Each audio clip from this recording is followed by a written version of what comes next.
Hey everybody. Um I'm going to move from migrants, but I'm going to talk about Exxon. As far back as Wednesday of this week, um Super Bowl weekend, by the way. As far back as Wednesday, the Exxon here in Texas, over in Houston, um caught fire and burned, and they're all very proud of themselves because nobody was seriously injured. Five people were injured, but not seriously. So everybody calm down now. You're welcome. Okay? Dudes, look. The Houston, I think it wasn't the Houston Chronicle. It was another Houston, another Houston news website that started putting out a list as far back as 2009 when stuff like this would happen. $20 million one year, $40 million the next year in order to settle the lawsuit for the pollution that they've been causing every time an incident occurs. Again, as far back as 2009. And these guys, along with Chevron, along with BP and all these other places, all these other damn, Texaco, Texon, Texaclon, Teflecon, whatever.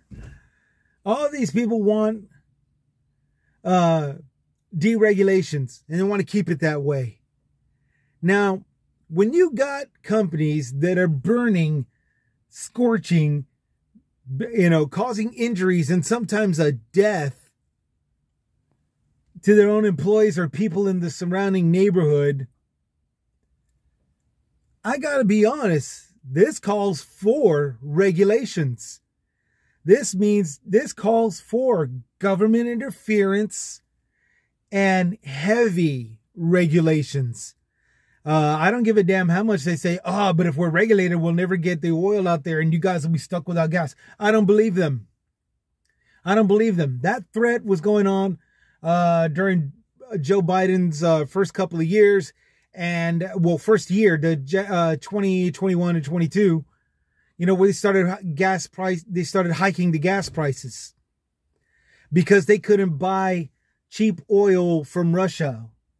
Because it wasn't Russian oil. It was stolen Crimean oil. It was stolen Ukrainian oil. It was stolen Kosovo oil. It was stolen Croatian oil. It was blood oil. And the president said, no more selling us blood oil. And the punishment that they got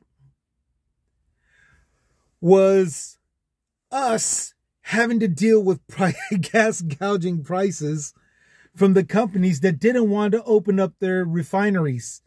They didn't want to open up brand new ones, and didn't want to reopen them because of the pandemic, where we had to shut down everything for a small while. The COVID-19 started in 2019, hence the reason why it's called COVID-19. Throughout the entire 2020, the year 2020, we all started to feel the effects of it. And that was during the Trump era. It wasn't until Biden got into office January of 21 that he started to actually shut things down. We started to go into a furlough and government shutdown, and everybody just quarantined for a couple of days. And that was the punishment. That stuff was going on. Gas prices had to skyrocket, they said. Okay, instead of taking the time to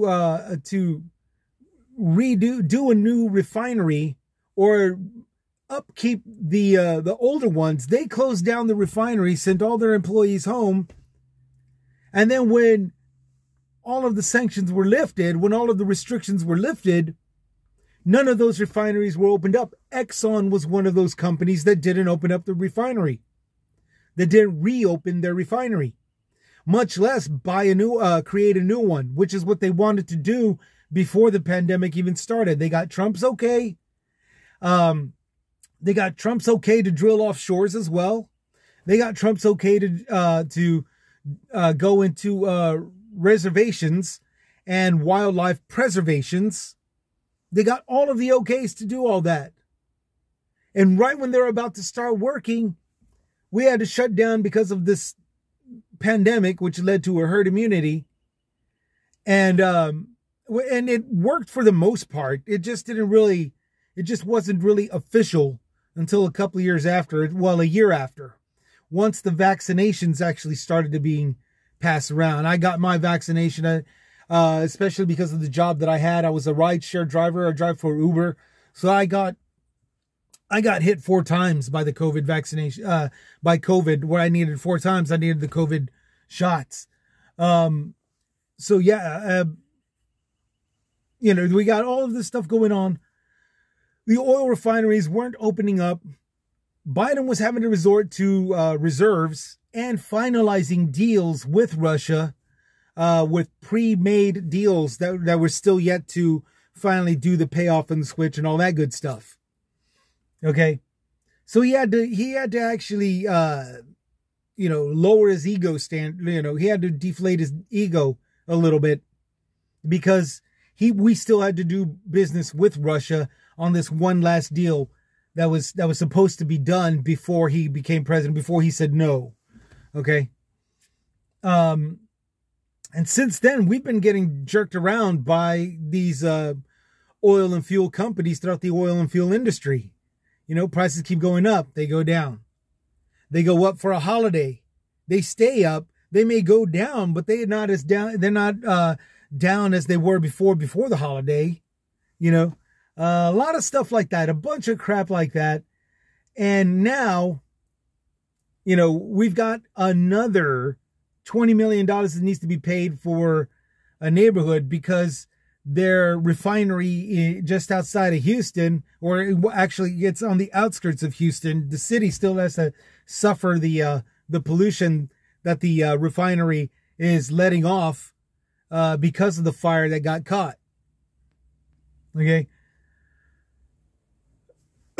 and get this, it's 20 million or 40 million. I can't remember which one, because they keep paying about 20 to 40 million throughout the years from as far back as 2009. And it's just dumb.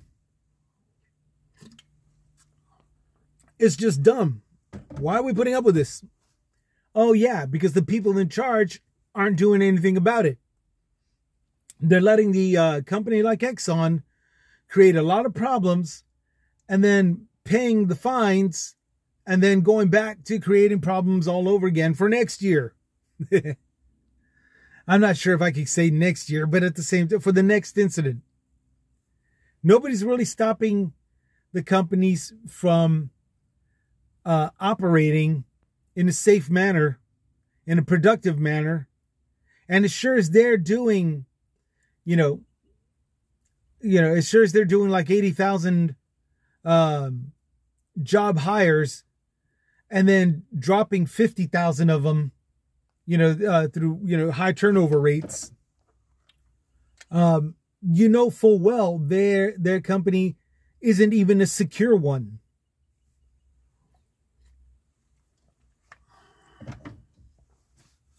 Their company isn't even a secure one for the jobs that they're creating.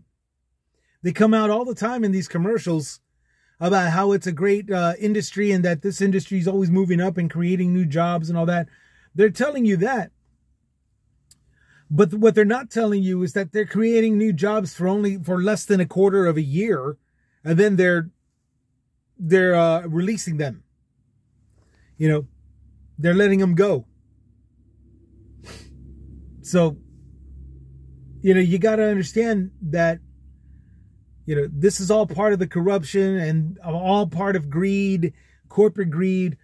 Nobody's saying that they can't hire and fire anybody that they deem necessary to face either or.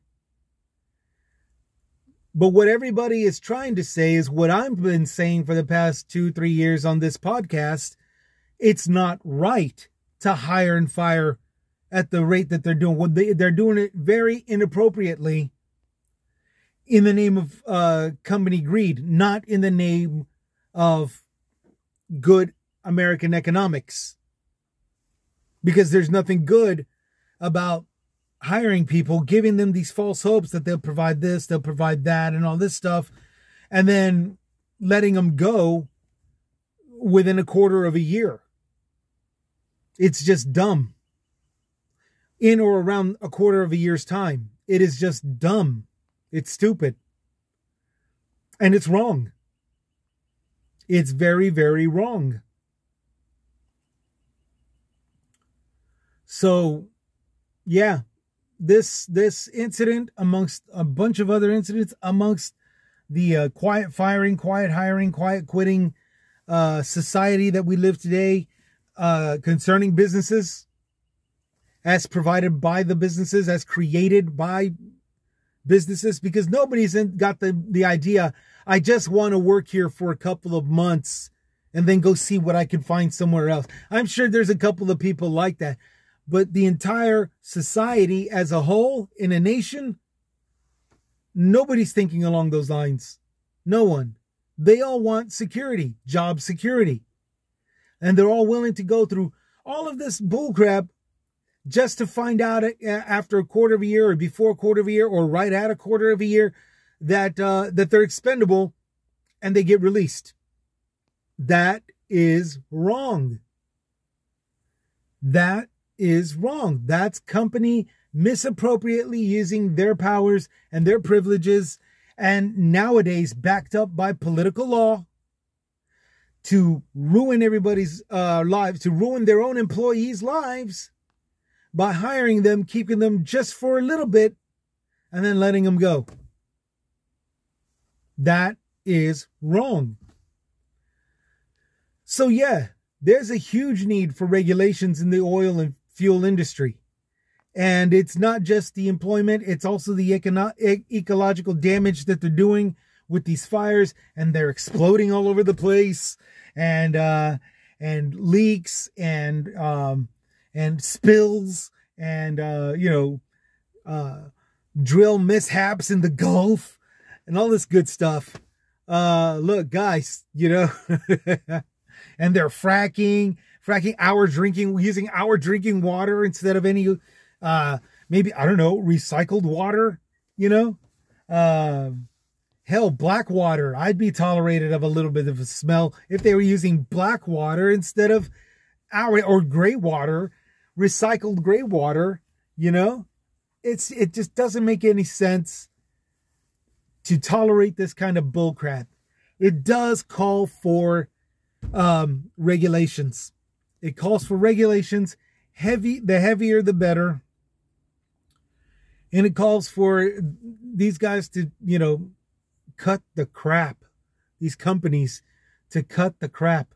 And maybe even arresting, firing, maybe even arresting and prosecuting the politicians who bow down to these corporations. And let them do whatever they want. Create another mess just like this one over in Houston. So yeah, that's the long and the short of it. I'm sorry for the babbling, but I didn't pre-write this.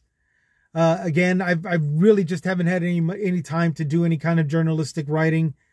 And, seeing as how I am completely overshadowed by mainstream media, who will put this as a side note. Another fire in Exxon, nobody was endangered.